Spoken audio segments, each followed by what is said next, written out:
समय पहले की बात है। नदी के किनारे बसा हुआ एक नगर बहुत लोकप्रिय था अपने व्यापार के कारण। आसपास के नगर के व्यापारी वहाँ व्यापार करने आया करते थे। फिर एक दिन अचानक मौसम ने करवट ली। सब तरफ आंधी तूफान था। बहुत भयानक बारिश हुई। लगातार बारिश की वजह से नदी ने अपना रास्ता बदल लिया। देखते ही देखते सारा नगर वीरान हो गया। वहाँ कुछ भी नहीं बचा। बचे तो बस चूहे। हर तरफ चूहे ही चूहे दिख रहे हैं। वहाँ कुछ ही समय में चूहों का साम्राज्य बन गया।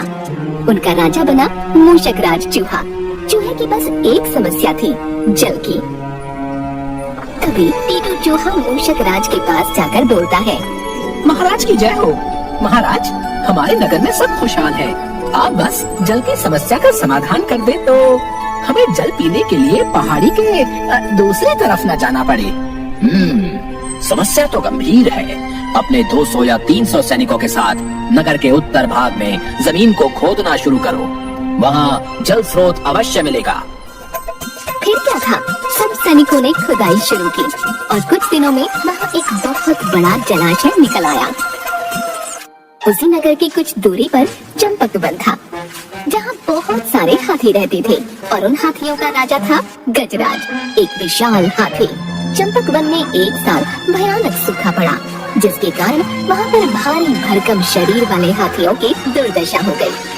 हाथी के बच्चे प्यास के कारण दम तोड़ रहे थे।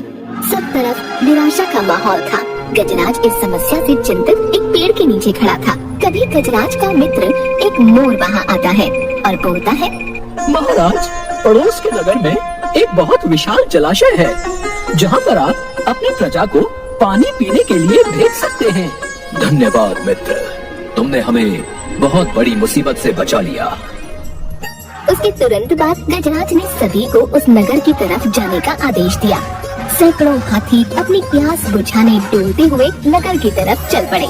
जलाशय तक पहुंचने के लिए उन्हें नगर को पार करके जाना था, जिस वजह से हजारों चूहे हाथियों के पैरों के नीचे कुचले जा रहे थे, जिसकी वजह से वहाँ हाहाकार मचा हुआ था।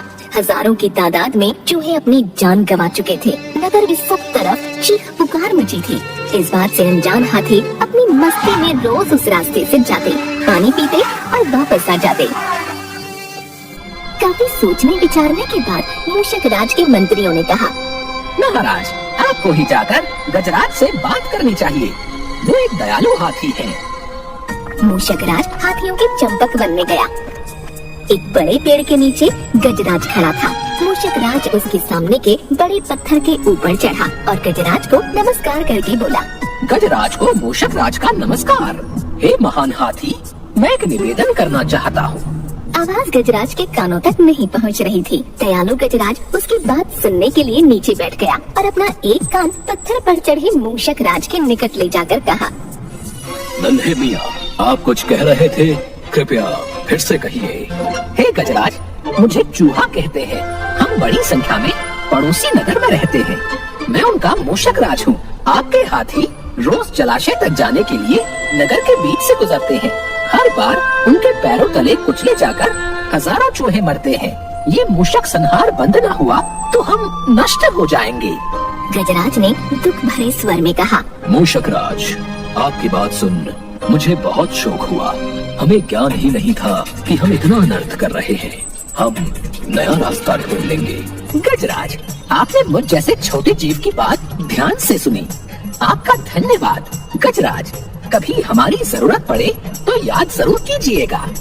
गजराज ने सोचा कि यह नन्हा जीव हमारे किसी काम क्या आएगा, सो उसने केवल मुस्कुराकर मूषक राज को विदा किया। कुछ दिन बाद पड़ोसी देश के राजा ने सेना को मजबूत बनाने के लिए उसमें हाथी शामिल करने का निर्णय लिया। राजा के लोग हाथी पकड़ने आए। जंगल में आकर वे चुपचाप कई प्रकार के जाल बिछाकर चले गए।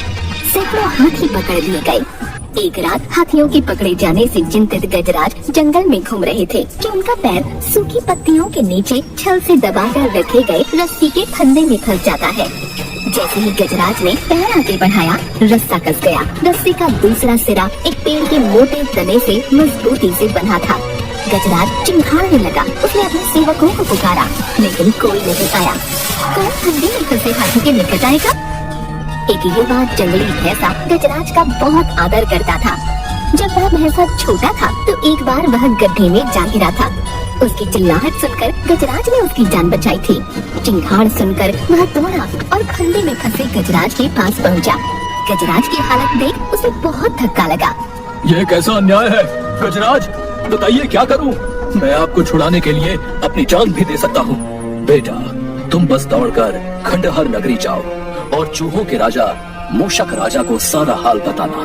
उससे कहना कि मेरी सारी आस टूट चुकी है।